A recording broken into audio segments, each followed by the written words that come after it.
Hello, everyone. Welcome to Lowell Observatory virtually this time. I want to thank you all for joining us for the 2020 Saturn opposition tonight. Now, I'm sure most of you guys have already noticed immediately that on your screen you can see that we have an image of Saturn that says it's a static image from our LVT telescope.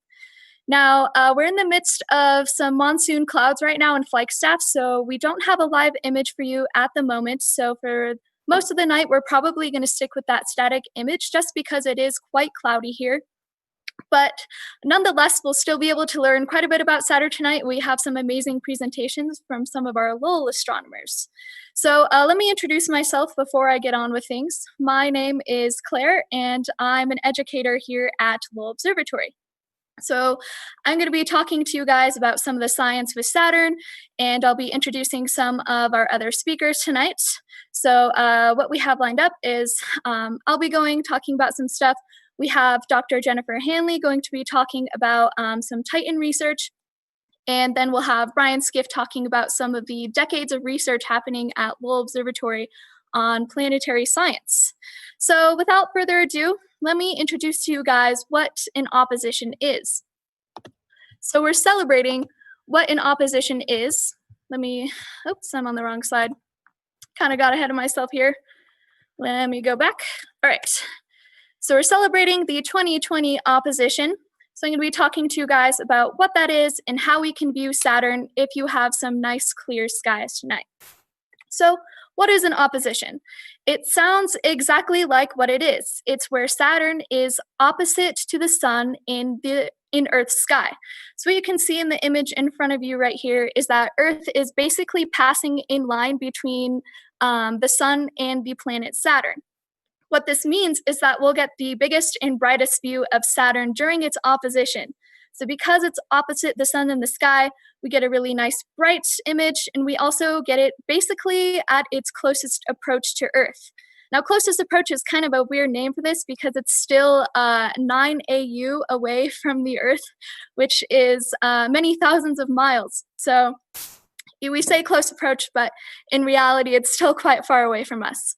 So that's what opposition is. We have an opposition every year for all of these superior planets, which means all the planets that are outside of Earth's orbit. So that includes Mars, Jupiter, Saturn, Uranus, Neptune, and Pluto.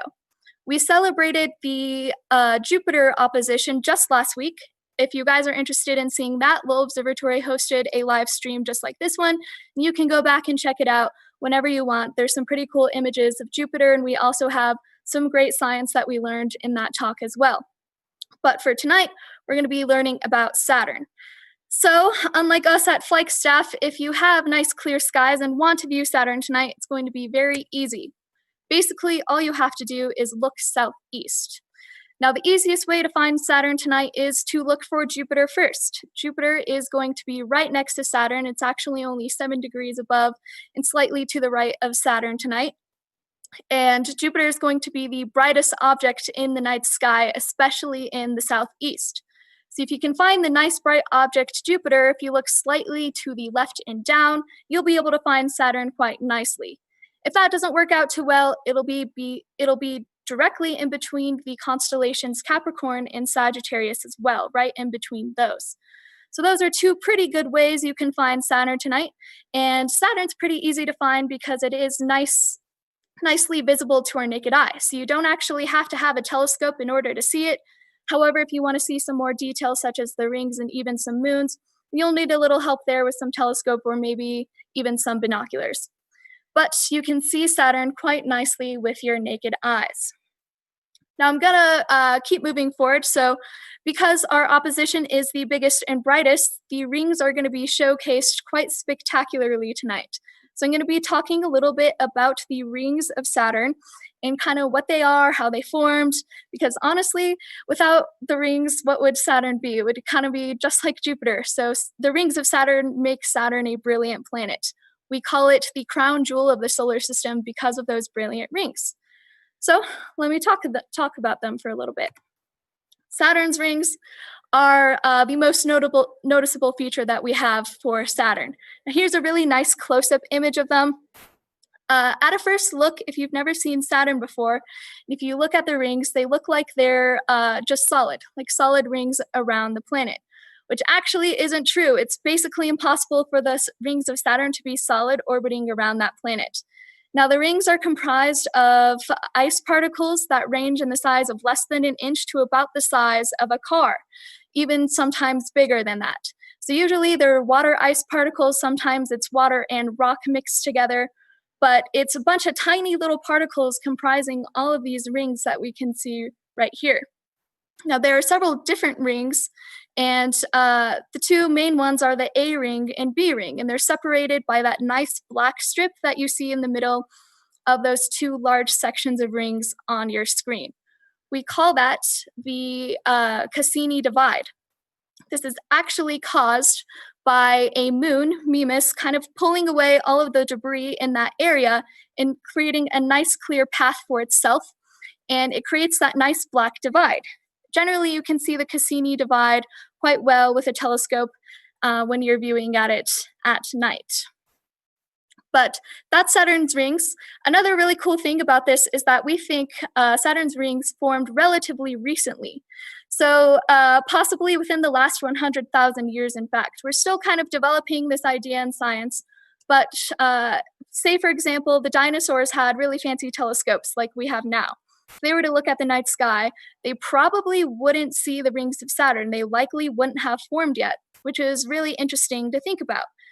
And we think that the rings of Saturn formed via two icy moons, or perhaps more than that, smashing together and basically shattering and kind of continuing this rippling effect, creating all of this nice icy debris that you see around you. So who knows how long the rings of Saturn will continue? But the cool thing is that all of the gas giant planets have rings. So that means Jupiter, Saturn, Uranus, and Neptune all have ring systems. But Saturn's is just the most visible to us. So say in the future that the rings of Saturn become less visible, maybe Jupiter's will become more visible, or maybe Uranus's will become more visible. So it's kind of a fun thing to think about. But for now, we have the amazing rings of Saturn to look at. And again, they're comprised of tiny ice particles just collected around the planet Saturn itself. Another thing is that the rings of Saturn, or the ring system itself, is very, very thin, but quite wide in general. So I have two images side by side next to each other here. So on your left side, you can see almost an edge-on view of the rings. And on the right side, you can see a face-down view of the rings. Now, I did this in order to show you how different they are. So let's say we were to shrink down the planet Saturn to about the size of a basketball. So that's pretty small. The rings of Saturn would be less thick than a strand of hair. So that's incredibly thin compared to the size of a basketball. Again, if we were to shrink it down, the thickness of the rings of Saturn would be less thick than a strand of hair. So a strand of hair is already really, really thin and hard to see. Now think about that cut in half times more. That's pretty interesting to think about. So the rings are hundreds of thousands of miles wide, but the thickness is quite small compared to that, and we can see that really well in these two images right here. So that's a little bit about the rings of Saturn. Again, I just wanted to showcase that because an opposition is our biggest and brightest view of Saturn for the year. If you guys are just joining us, you'll see in the top corner of your screen that we have a static image of Saturn from the LDT. Now, the LDT is our Lowell Discovery Telescope. It is our research telescope outside of Flagstaff. That's where we do most of our research here at Lowell Observatory. And we took that image, but it's a little bit cloudy here in Flagstaff, so we don't have a live image for you guys, but that was taken with our LDT telescope. So you can see some pretty great detail there. Now, that is it for me talking about the rings. There's quite a lot more exciting things to talk about than just the rings of Saturn. So I'm going to go ahead and stop sharing my screen, and I'm going to introduce to you guys Dr. Jennifer Hanely. She's going to be talking about some of the research she does with the moon Titan, one of Saturn's moons. So if Jennifer's ready, I'm going to hand it off, and she'll give you some amazing information about Titan and the research with that. Thanks, Claire. So As Claire mentioned, I am Dr. Jennifer Hanely. I'm an astronomer at Lowell Observatory, and I'm going to talk a little bit about some of the research that I do regarding Titan, and specifically the lakes and seas. So Titan is a mysterious object. It is the largest moon of Saturn, and our first close-up glimpse of it came from Voyager 2. You can see here in this image, it kind of just looks like an orange ball. That's because the the clouds are so thick on Titan that you actually can't see through them in the visible wavelengths. Recently, the Cassini spacecraft was orbiting Saturn and got some really cool images and studied Titan further in other wavelengths beyond just the visible. So again, here you can see what Titan looks like in the visible, what it would look like to our naked eye, and it basically is a brownish haze. So what the folks with the Cassini-Huygens spacecraft did, there's the Cassini spacecraft, which is orbiting Saturn, and there's a Huygens probe. And so the Huygens probe actually landed on the surface of Titan and took these pictures. So we can see starting from the top, here's that haze, and as it was going down, you started to see some interesting features come into play here, getting closer and closer, and this is on the right, landed on the surface. And so these cobbles are actually pretty small, maybe it's about 8 centimeters in diameter. So this is, you know, a pretty interesting image, though. We think that Huygens landed in a maybe a river delta or something where there was liquids flowing on the surface. So you can see these rounded cobbles, similar to how you might see in a river on Earth. So I mentioned the liquids. Titan is the only other body in our solar system that has liquids on the surface, besides, for of course, Earth. So here we have a couple different images. On the left here, we have an image from the infrared, and that is showing Titan's northern lakes and seas. And you can actually see kind of the sunlight is behind the moon here, and it's kind of glinting, it's reflecting off, and we can see that. And then here in the bottom right is radar. And so that's another way that we can look through Titan's thick atmosphere and see a different type of reflection. We can see that there's these large liquid areas, Ligeia Mare, Punga Mare, Kraken Mare. So Mare means sea, and Lacus means lake. So these are the lakes and seas of Titan. Now, it's very cold on Titan. It ranges from 89 Kelvin at the poles to 95 Kelvin at the equator. For reference, absolute zero is 0 Kelvin, and average Earth temperature is about 300 Kelvin. And so water ice is frozen on the surface. It is actually the bedrock of Titan. And what we have there instead is lakes and seas of methane and ethane. These hydrocarbons are liquids on the surface, and they're what form these lake and seas. They form river valleys. In fact, methane actually evaporates, forms clouds, rains, flows into a river and back into the sea. So you have this whole methanological cycle, similar to Earth's hydrologic cycle.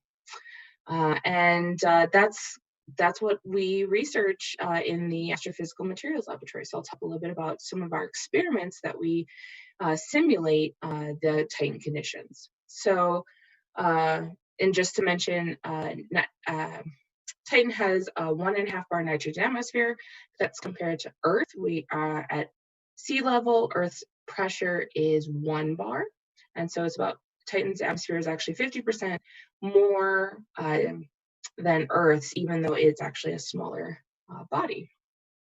So some interesting things about Titan's lakes and seas, they are active. So we see, here's a image on the left. If we look at the sequence, you can see here in April 2007, there's nothing here. However, we go to July and there's something present. In August, in 2014, it's fading, and in 2015, it's gone again. And if this is a zoomed in area of this larger image here. And so Titan is active, right? We have, as I mentioned, you can see here these, tributaries, these river features flowing into the sea, and we want to understand more about what liquids do, what ices form, what is the freeze thaw cycle, and how does it change the landscape of Titan. So I mentioned that Titan surface is very cold. Here again, we see 89 to 95 Kelvin. And the reason that methane and ethane are liquid is because their freezing points are right in that range. But you can see that it's very close to that range. So, we started to wonder, could methane or ethane ice form in these lakes or seas? So using equipment in the Astrophysical Materials Laboratory at NAU, we are starting to look at the conditions present on Titan. So here we have an image of it, and zooming in on one side here, you can see how we have a spectrometer that measures infrared and visible light. And then also here, this is a cross-section of this tall cylinder where we have a Raman spectrometer. And up in the top right here, you can see some experiments where we looked at nitrogen floating in methane. And if there's just a little bit of nitrogen, it sinks. However, if you change the temperature just a little bit, it starts to float, it's neutral, and then it floats. And so we wanted to look into that a little bit further. And so I started looking at the ratio of methane to ethane, because that's one thing that we're not completely clear about on what the lakes and seas are actually composed of. So depending on the composition between methane versus ethane, you actually get freezing of the different ices. So here on the left, you can see we have 40% methane compared to 60% ethane. And if we go cold enough, we actually get ethane ice to form. And it's this transparent, needle-like, I like to call it the Fortress of Solitude ice. And you can see here that it forms on the bottom. That means that the ethane ice is more dense than the methane plus ethane liquid. Now, of course, we're all familiar with water. Water ice floats when it's in just regular water. Water is the exception to the rule, in fact, where typically when an ice forms of a liquid, the solid form is more dense than the liquid form.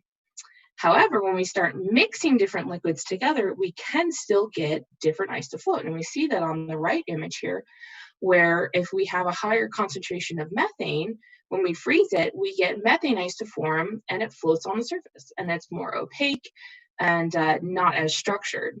So this was a really interesting result where, you kind of think, well, methane ice is denser than methane, so it would sink. However, depending on what the mixture of liquids is, you can get certain ices to float. So we wanted to explore this further. What happens at different concentrations?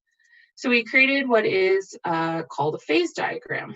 So here we have temperature on the y-axis and the methane concentration on the x-axis.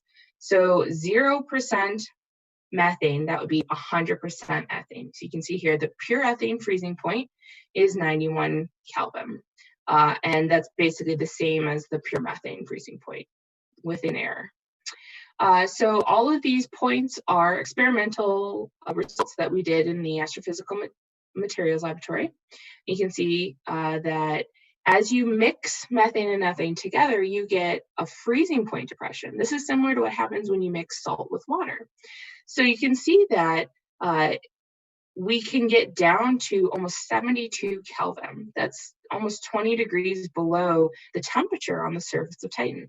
So we realized that if you have a methane and ethane mixture, the liquid would never fully freeze on the surface of Titan as its climate is today.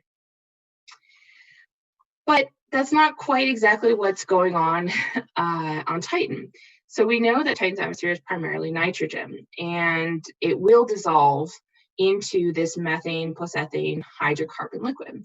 And we can see here another phase diagram that was partially constructed in our ICES lab. This is just methane plus nitrogen. And you can see again that you get a little bit of freezing point depression when you mix the two. So we wanted to add nitrogen and see what happens. So you can see here in this sequence of images, we go from a higher temperature, above that 72 freezing point, with a nitrogen, methane, and ethane mixture, and you can start to see the ice grow. But what's really interesting here is we're seeing ethane ice forming at the top. So the ethane ice is that needle-like ice is actually floating in this instance.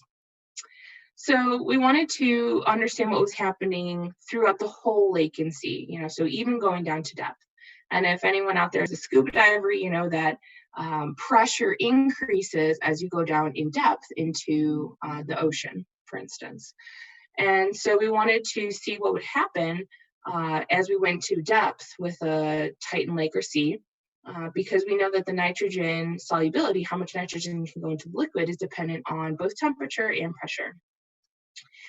So here's an image of our nitrogen atmosphere and methane to ethane ratio that is basically that eutectic composition. So that's the point where we have the lowest freezing point at 1.5 bar and 95 kelvins. This is Titan's surface temperature and pressure, and you can see it's just a regular liquid. So this is our image of the cell.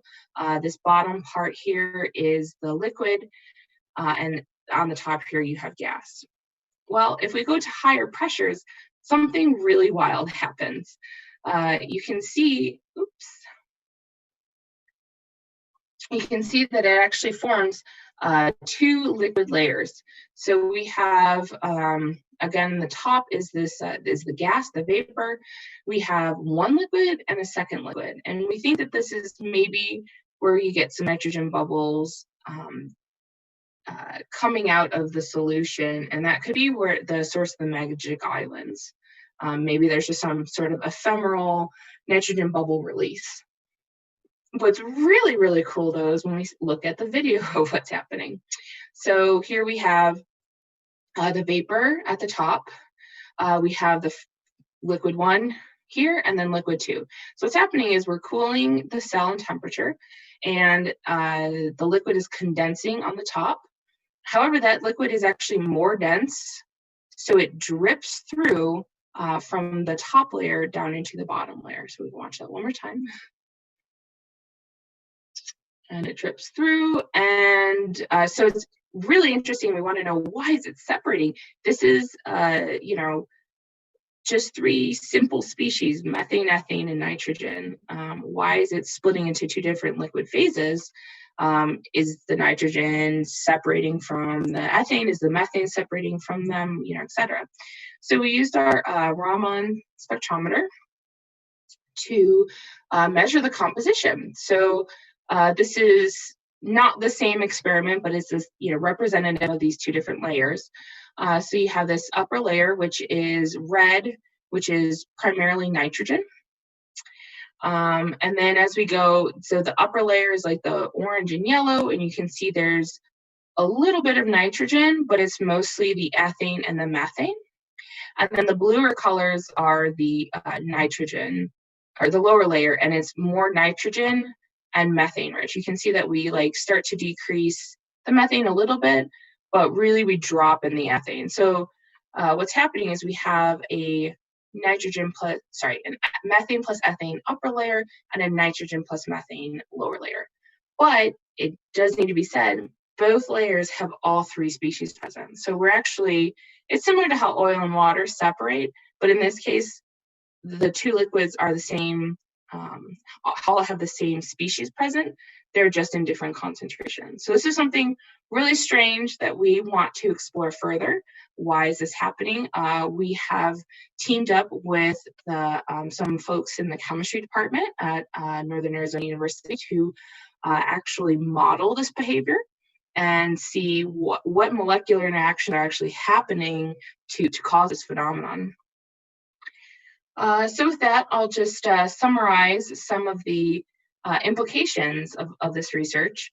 So as I mentioned, a mixture of methane and ethane will never fully freeze on Titan's surface today. So if Titan's lowest temperature is 89 Kelvin, but we can get down to 72 Kelvin, that means that we will always have some liquid present. However, the densities of these ices and the preferential freezing could lead to either some ice floating or some ice sinking. It might end up, it could help tell us what the relative compositions are. If we see ice floating, well, we know that it's on the methane-rich side. Going into this three-phase system, mixing nitrogen with ethane is not simple, but when you add methane, you can get some pretty wild stuff happening under pressure, and we really are excited to explore that further. And so our future work includes fully mapping this three-species system, nitrogen, methane, and ethane, as well as adding other components like propane or carbon monoxide, and doing these molecular atomic simulations to determine how the molecules are actually interacting with each other. So with that, I will take questions. If anyone has them, please type them into the chat. And I will leave you with another video of this two-liquid phase where we see the droplets dripping from one to the other.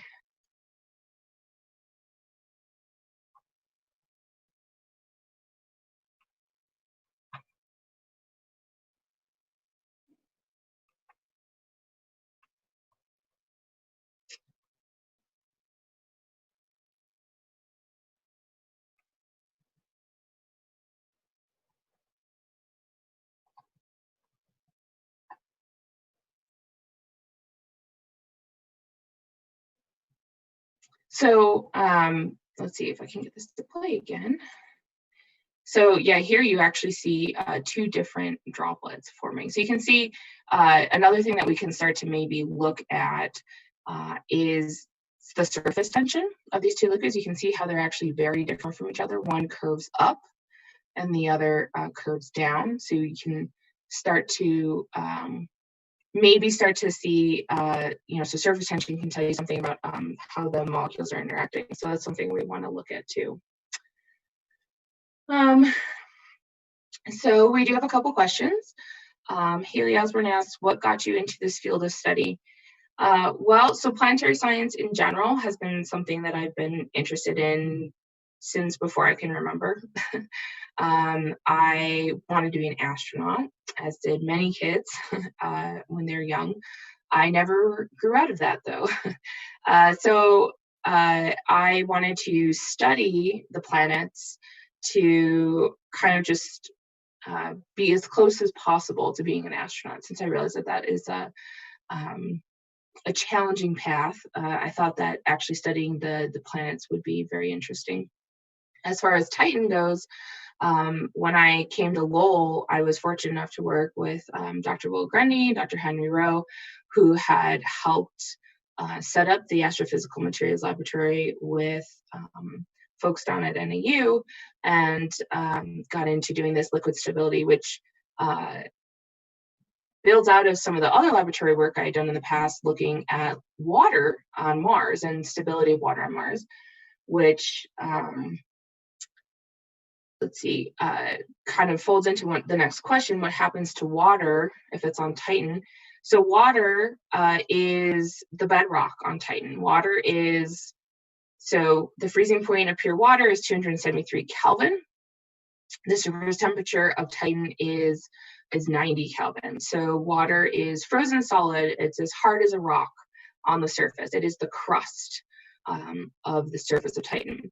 That being said, there is actually a supposed subsurface liquid water ocean beneath the crust, similar to how there is a subsurface ocean beneath the crust of Europa and Enceladus. Titan also has a subsurface ocean.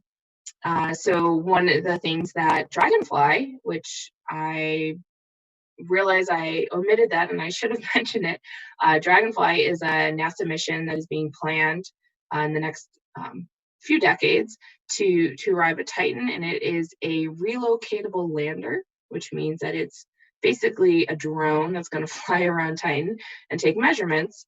And so one of the things it's going to be able to do is it's going to have a seismic package to look at the density or the depth of this potential subsurface ocean. It's going to a crater that is specifically either an impact crater or possible. We think that Titan also has cryovolcanoes, so that would be water is the magma of the volcano in the outer solar system. So it's going to look at some of that. So there is probably liquid water in the subsurface of Titan, but once it reaches the surface, it freezes. Let's see. Do you think this could happen with any other liquids? So yeah, this interesting phenomenon where you get a depression of the freezing point absolutely happens with other liquids, and that's another area of research that we're working on in our lab.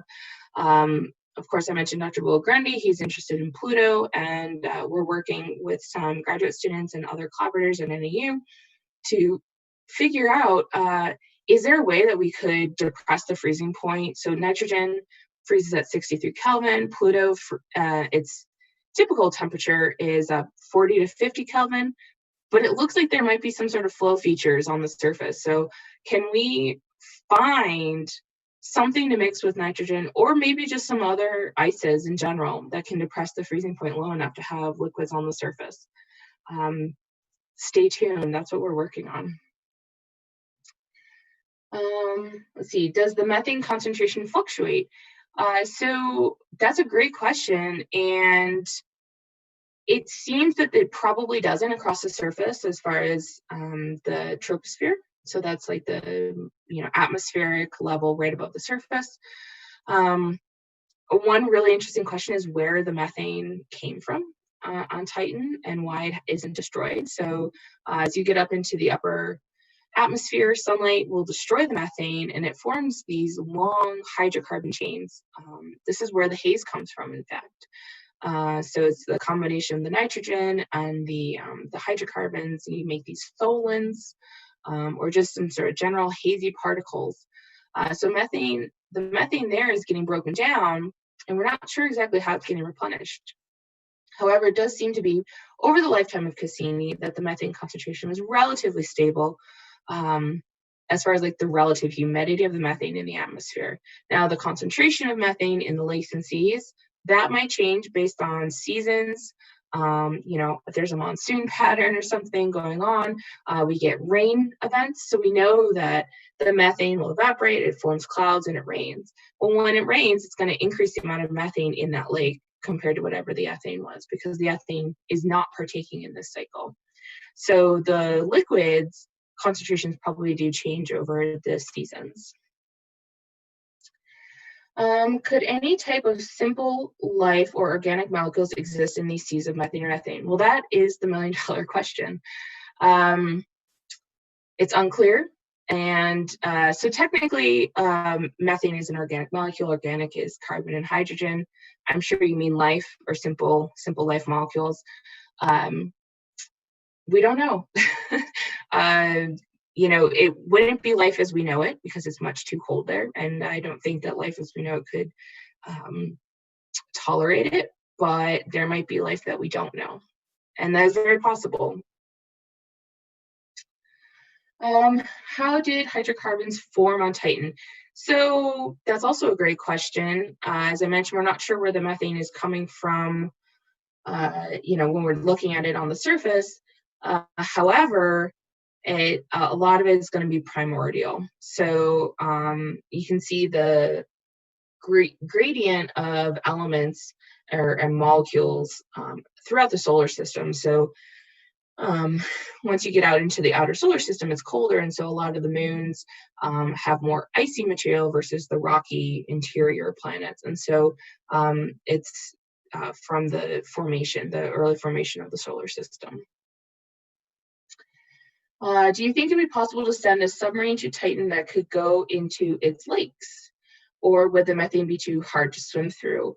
There is a proposed mission. Did not get selected, but I suppose the proposed mission was a boat, but there are people who are thinking about submarines that could go into these lakes and seas.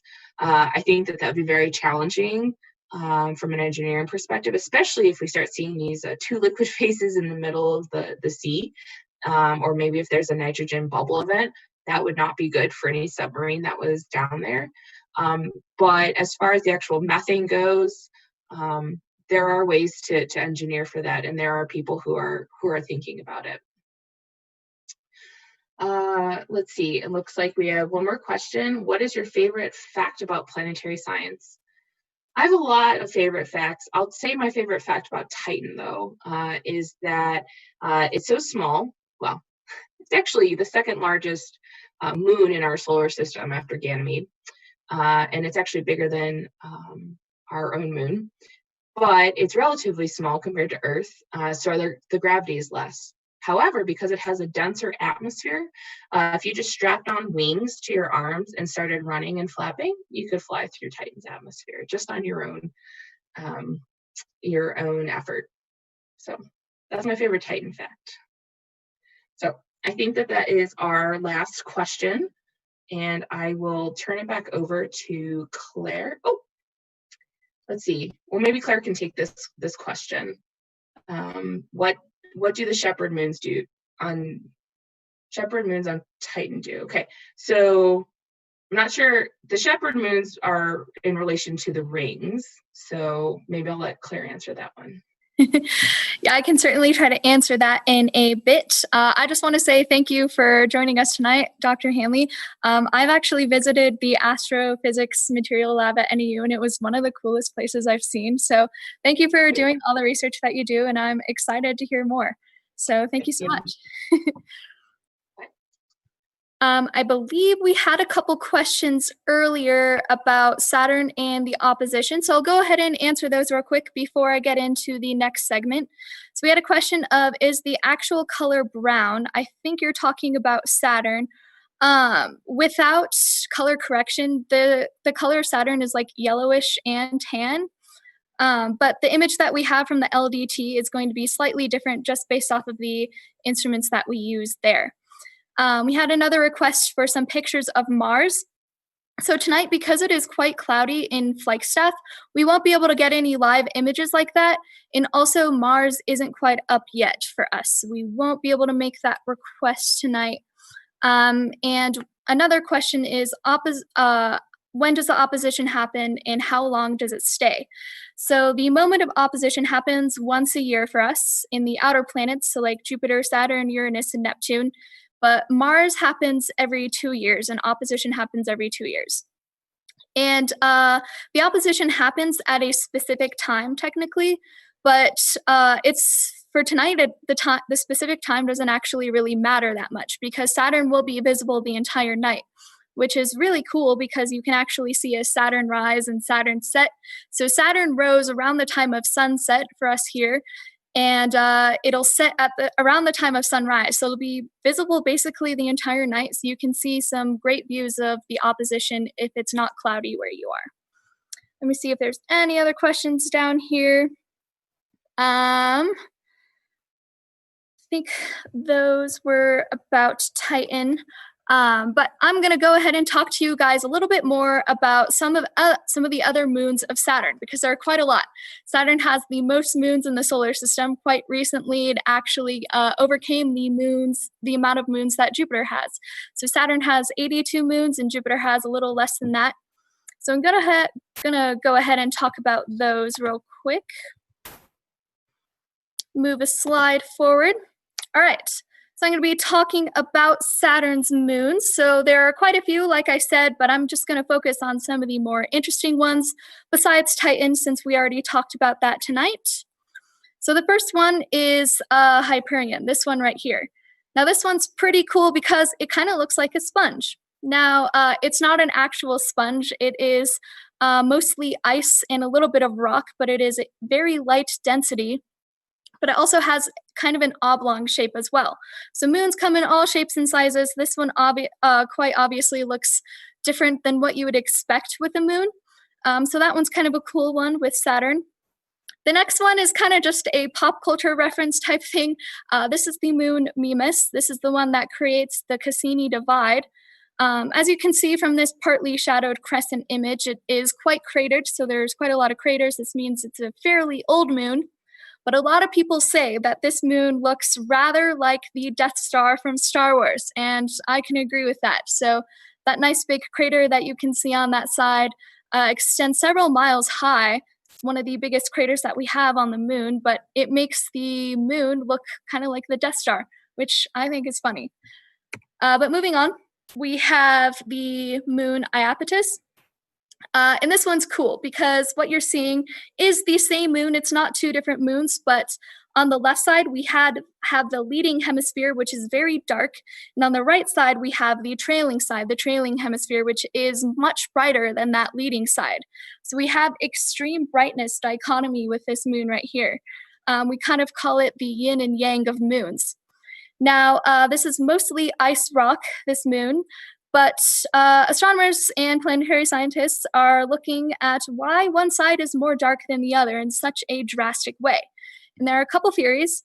One is that the moon is sweeping in material from a nearby moon, Phoebe, and it's kind of just collecting that on its surface on one side. Or the other theory is that there's some sort of ice volcanism happening and it's distributing dark material on only that side. So we're still trying to figure this one out, but it's certainly an interest topic for future research. Maybe some of the new missions coming to Saturn and some of the moons of Saturn will be able to answer some of these questions for us.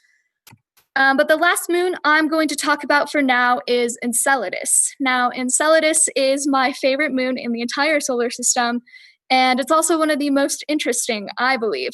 If there's any fans of Europa, I think Enceladus is even more interesting than that, but that's just me.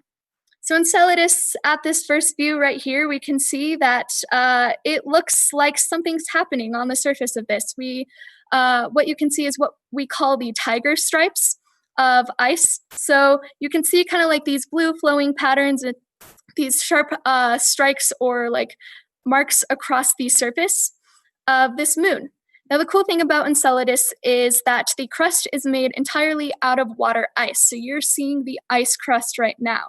And what all of these like fissures and tiger stripes mean is that something is causing the surface to reform rather recently. Especially if you look towards the equatorial regions, you'll notice that there's very few craters there. And lack of craters in astronomy means that something is happening, something is reforming the surface. So something is active here on this moon, which is really cool. So a little bit more in depth about what we know about Enceladus just based off of some spacecraft that have flew by Saturn and also from ground-based observations is that we have a nice thick ice crust. There is a global ocean of water underneath that ice crust, and then we have a nice big rocky core in the center. So there's an underwater liquid ocean underneath all of this ice, which is super exciting to think about, of water being other places in the solar system besides here on Earth. And you can notice out the South Polar region, we have active jets. Now here's an actual image of that. So this was taken by the Cassini spacecraft. You can see these plumes or jets coming out of the South Pole surface right here.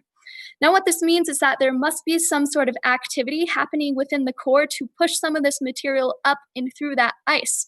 So we have some sort of heat source perhaps, definitely lots of energy happening within the core of this moon, which is really exciting to think about.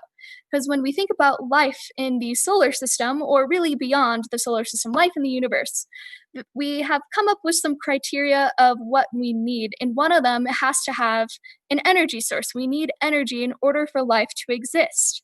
And with these, this evidence of some perhaps hydrothermal vents or some sort of cryovolcano happening under the surface means that there's some sort of energy happening, which is really exciting to think about. So perhaps Enceladus has some promise for maybe microbial life, we're not sure yet, but it's definitely an interesting moon to think about. There's quite a lot of science going on here, just like Titan as well. But let me see if there are any questions about any of this. So I'm going to go ahead and stop sharing. All right, so it looks like, oh, this one retracted the image, the message, but this was from the moon Enceladus is what I was just talking about.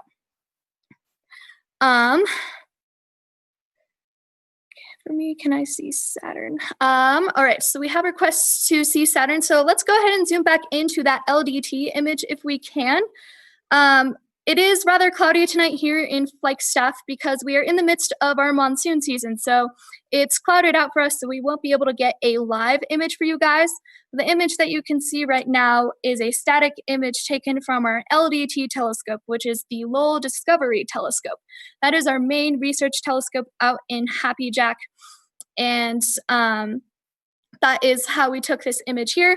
But if you are in a place where it's not cloudy and you want to see Saturn yourself, I'd be happy to show you guys how to do that. So basically what needs to happen if you want to view Saturn is you're going to want to face southwest. And a really easy way to find Saturn right now is that it's really close to the planet Jupiter. So Jupiter is going to be the brightest object in the sky at the moment. So Jupiter is going to be very close to the constellation Sagittarius. You can find Jupiter, just go slightly to the left and down, and you'll be able to find Saturn quite easily. It is very visible to the naked eye. If you're wanting to view some more of the rings and perhaps some of the moons of Saturn, you need to get some sort of telescope. Maybe a powerful pair of binoculars will do, but for the naked eye, you'll be able to see at least the brightness of Saturn. You can see that's incredibly bright tonight because it is opposition, the biggest and brightest that we'll be able to see it all year. So that's how you can view Saturn, right in between the constellations Capricorn and Sagittarius, and right next to Saturn as well. So that's how we can view it. But we still got quite a lot lined up for you guys tonight. So for now, I'm going to introduce you guys to one of our Lowell astronomers, Brian Skiff. He's been here for many, many years, and he has incredible knowledge about so many things. But he's going to be talking to us today about the decades of research of planetary science here at Lowell. So keep your questions coming, but for now, I'll hand it off to Brian. Great, thanks, Claire. Well, certainly Claire and Jennifer have given you a little outline of real 21st century sorts of astronomy or planetary science, including the organic chemistry lesson from Jennifer. And it just gives you a hint that there's crazy stuff even in our solar system without exploring worlds out beyond our own solar systems, out around other stars, that there is a lot of really remarkable stuff happening, processes and geography and landscapes and seas to explore even in our own backyard here. So one of the things, I mean, Jennifer showed at the very beginning of her presentation, sort of the Voyager approach shot from 30 years ago of Titan. And that's about what Titan looks like through a telescope. For instance, our large Clark refractor, if you look at high power on a steady night, you see a great view of Saturn, of course, but also you see Titan sitting there, and it doesn't look just like a star. It's actually a very tiny disk that's a brownish orange color. But as Jennifer also mentioned, there's this sort of an upper atmosphere haze that blocks our view of the surface at visible wavelengths, so we don't get to see all those seas and lakes on Titan visually. It looks just like a uniform orange disk. That's sort of the 21st century view is really detailed and really quite marvelous to see the processes that are going on. But of course, we didn't have the spacecraft a long time ago, but people were still curious about, how do you start studying these bodies in the outer solar system? Well, an obvious thing to do was to start just measuring the brightness of the planets. both the planets as a whole and also the moons. And one of the things that's been happening at Lowell Observatory since about 1950 is measuring particularly the outer planets Uranus and Neptune, but also starting in 1972, measuring Titan as a body, as a whole. The original idea, in fact, was not to study those bodies, not to study those planets or moons, but instead to use them as kind of like ball bearings to reflect the sunlight. And there were thoughts that the change in the output of the sun would have an effect on the climate. And because the sun itself is very difficult to measure because it's so bright, the idea was to use those bodies in the outer solar system just to reflect the sunlight in a way that was easy to measure. So the measurements of Uranus, in fact, planet Uranus started in 1950 and continued with the addition of Neptune up through the 60s. And then finally, and that work was started by Henry Gickless, who was an astronomer here from the 1930s up to about 1990. He spent his entire career here. And then a series of visiting scientists from Poland, specifically Chris Sierkowski and a guy named Mike Jurzykiewicz in the 60s started and put this work on a very solid footing and making very precise measurements of Titan and Uranus and Neptune especially. And so that work continued on until just a couple of years ago. In fact, I'm trying to keep it going in a sort of a low-level way by taking measurements, taking pictures basically to measure the brightness of Titan and Uranus and Neptune with one of our small research telescopes. So it turned out that up until the mid-60s, the measurements of these bodies showed that basically that they were constant, not changing brightness. And the thought was that, well, there were things happening on those bodies because both planets, Uranus and Neptune and Titan, have these atmospheres that, as Jennifer described, are quite active. So there's clouds and seasonal effects and orbit changes during the orbit of Saturn, for instance, 29-year orbit of Saturn. That Titan itself changes its climate, so to speak. And so it still wasn't clear whether there was any strong change in the brightness of the sun that we could measure by using these bodies. And it wasn't clear exactly what could be done.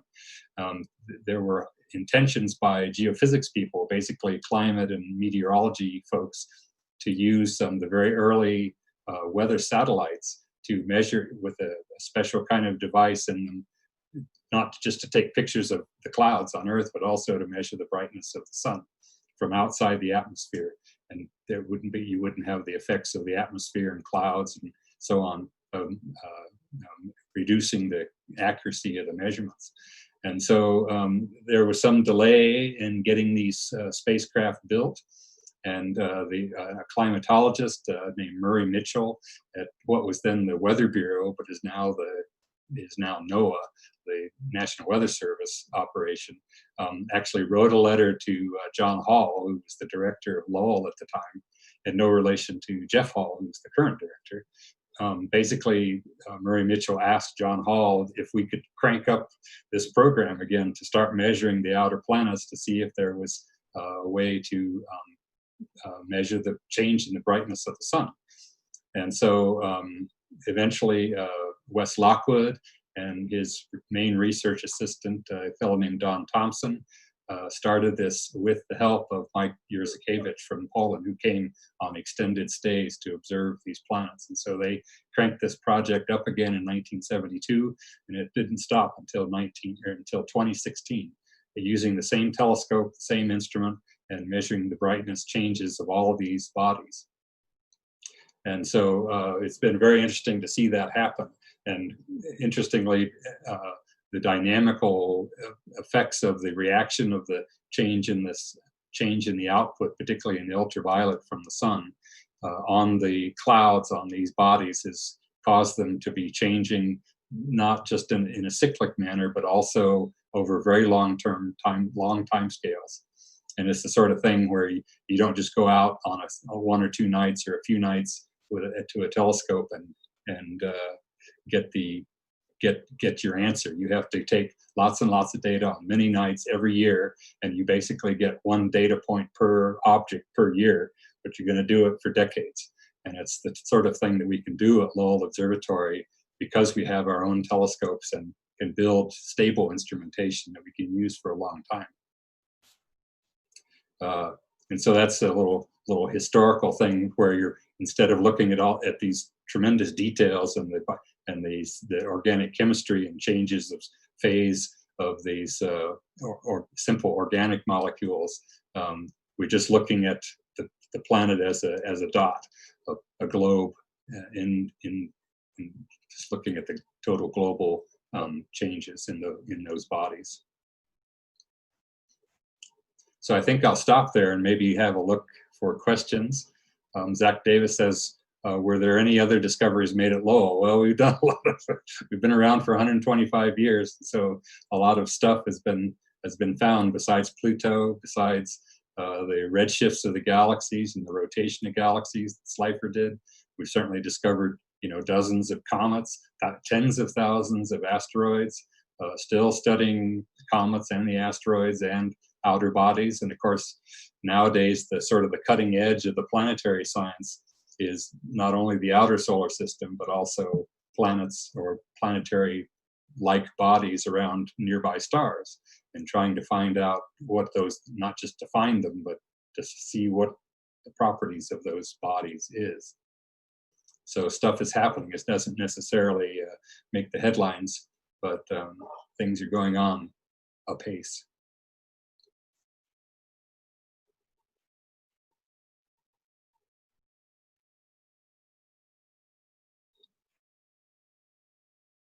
Since I'll just mention that since I'm a research assistant and basically the guy that goes to the telescopes that takes the data and brings home the bacon, I've gotten to participate in a lot of this, sort of transient discoveries like the comets or the asteroids, or finding variable stars. That's another thing that's straightforward to do, that I don't really call a discovery, but identifying things, events and happening in the sky.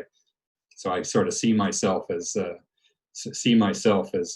guy on top of the mast, the lookout, and saying, "There she blows," when something happens. So someone asks, what's the difference from the type of observing we do and the Arecibo telescope? Well, the Arecibo telescope is a radio telescope, works at quite long wavelengths, and can do special kinds of things that we can't do in the visible or the near infrared type of observing. That's kind of the ordinary astronomy you see. But it's anywhere in the electromagnetic spectrum, there are things to be done and things to be observed that allow you to see different processes or different objects in the sky. So they are different sorts of observing.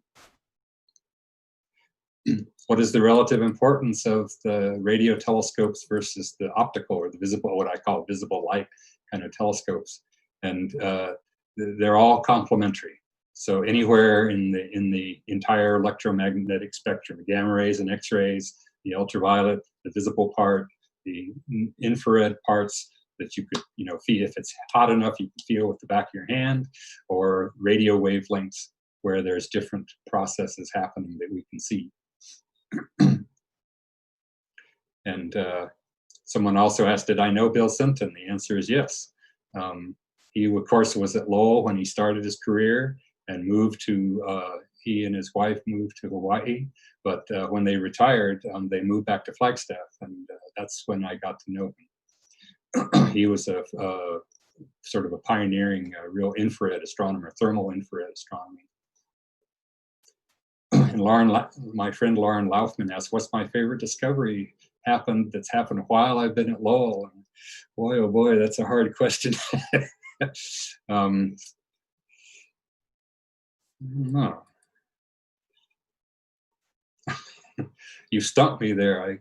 there's been lots of little highlights all along the way that are, we were, I guess, an interesting highlight that has to do with planets is the discovery of the Uranian ring system, which was not known until 1978, which happened when colleagues from MIT and Lowell observed the occultation of a star.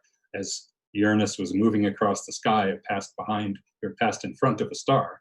And being good scientists, they started, this was in Australia, and with the what was called the Kuiper Airborne Observatory, they flew south from New Zealand, heading toward Antarctica, with a telescope sticking out the side of the airplane.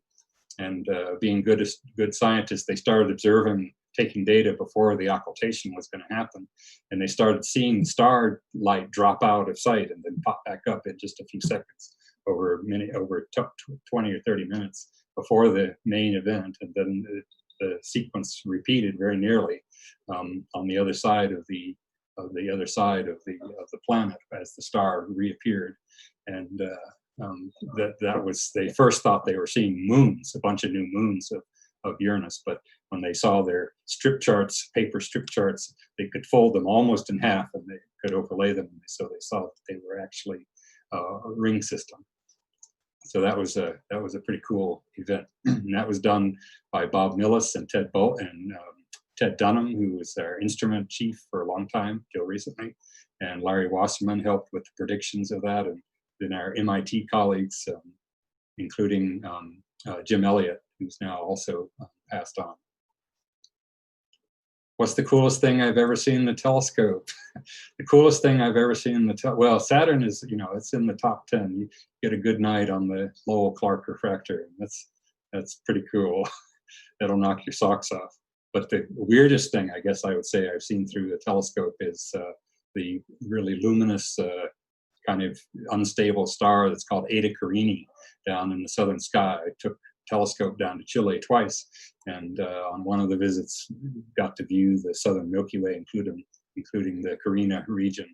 And Eta Carini is very weird because it's stoplight red, and through my telescope you could see like a diffraction disk and airy disk and a diffraction ring sitting on top of this very strange looking homunculus nebula that erupted from the star about 150 years ago. And so there's weird stuff in the sky, even to see just with your eye. See, Hanely says, what's my favorite telescope? I think my favorite telescope is the one I've used the longest at the observatory, which is our 42-inch telescope out at Anderson Mesa, which I was actually hired to start taking data with when I was 19 years old. I was a sophomore at NAU, and they let me use the telescope all by myself to observe lunar occultations with stars passing behind the moon. That was a fun way to get started doing astronomy. And Jocelyn James says, can you explain the concept of a standard candle? So that's a good question. I mean, you think of a candle, and it's like, well, is it a thin one or a fat one or what?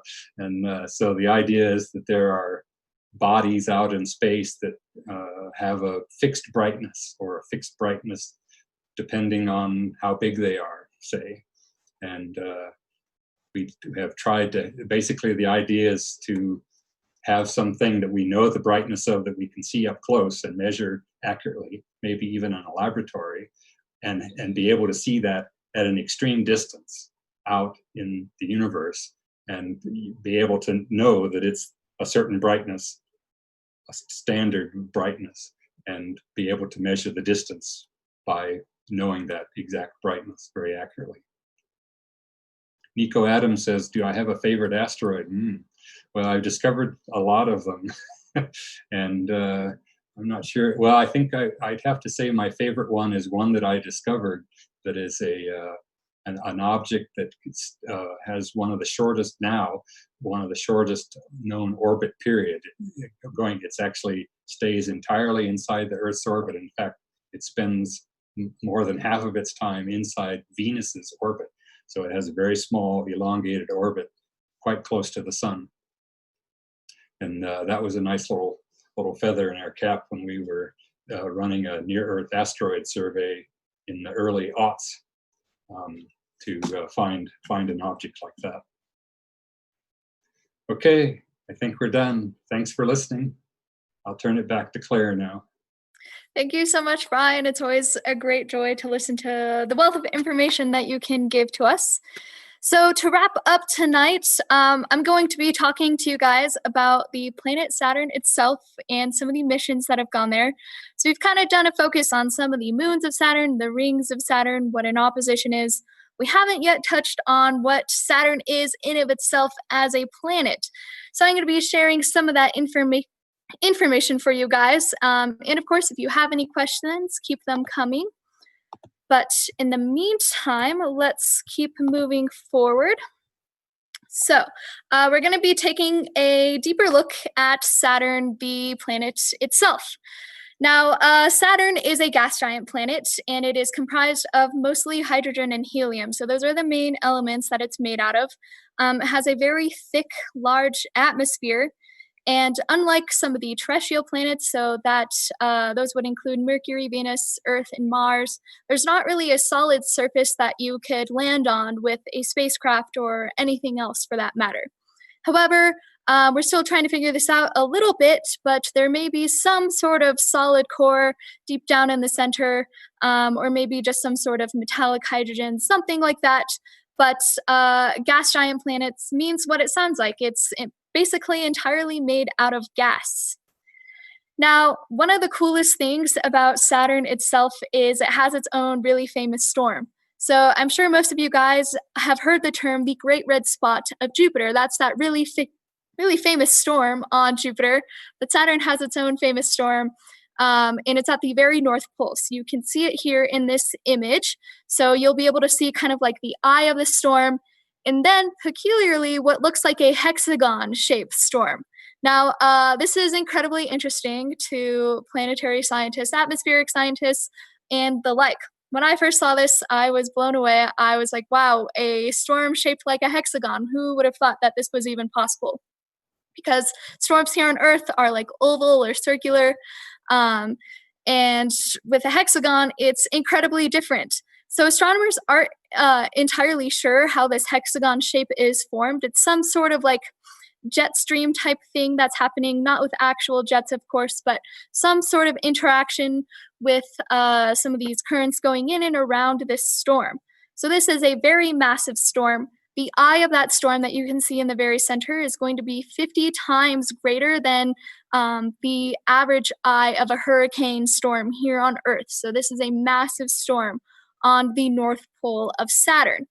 And if you're more interested in this, there's some pretty cool like animated pictures of the storm that you can see where it's actually moving. Sometimes it's hard to get those up on here. It freezes a little bit. But if you're interested in that, I highly recommend going to check it out. But for now, this is a really detailed image that we have been able to get of this storm up on Saturn. Now, you guys may be wondering, how do we get all of these fantastic images of Saturn, of its rings, of all of these moons of Saturn? And that is largely due to the spacecraft Cassini/Huygens. So the Cassini-Huygens mission launched in the 1990s and ended in 2017. So it was going on for a really, really long time. We have some data, of course, from the Voyager missions, and we even have a little bit of some pretty cool images from the New Horizons spacecraft that flew by many years ago. But the main data set that we have comes from the spacecraft Cassini. So it has taken all these amazing images. It helped us start to discover even more about those plumes coming out of Enceladus. We got some better pictures of Titan with this. We certainly got some pretty amazing close-up images of the rings. We also started to get more in depth with that storm up on top with Saturn. Now, we didn't always have these spacecrafts to look at these planets. So I know Brian talked a little bit about this earlier, but the first person to observe Saturn were the ancient people. So again, you can view Saturn with your naked eye. So it's always been visible for us. We've always known there was a planet there, and it's been visible since prehistoric times. but we didn't know there were rings until the 1610s when Galileo came along with his telescope. So he was the first person to view Saturn and its rings.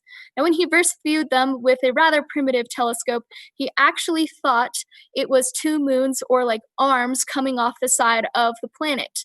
He didn't actually make the connection that it was a ring system. That happened several years later when the scientist Christian Huygens came along. And he's the one who actually said, hey, this is a ring system and not two moons popping out of the side of Saturn. And Huygens was the mission that Dr. Hanely talked a little bit about earlier with Titan. It was the one that was dropped off by Cassini and kind of just floated down onto the surface. So those are the main missions that we have with Saturn. And again, Saturn is a gas giant planet. Saturn's my favorite planet, and I do hope we get more missions out here because really it's just a wealth of information. Just the moons are so incredibly rich with so many different things we can learn about. The ring system we can certainly know more about too, and there's just so many amazing things to learn about with Saturn. So I'm going to answer a couple questions. It looks like we have a couple. Is it true Saturn could float? Yes, Saturn is supposed to be less dense than water. So if Saturn could fit in a giant bathtub, it would float on water, which is pretty cool to think about. Another one is, are Cassini and Voyager still transmitting?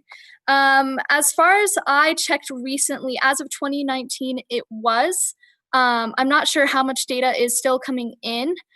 Cassini definitely has more recent data coming in just because it only ended 3 years ago in 2017. And actually how it ended the mission is pretty cool. So let me talk about that real quick.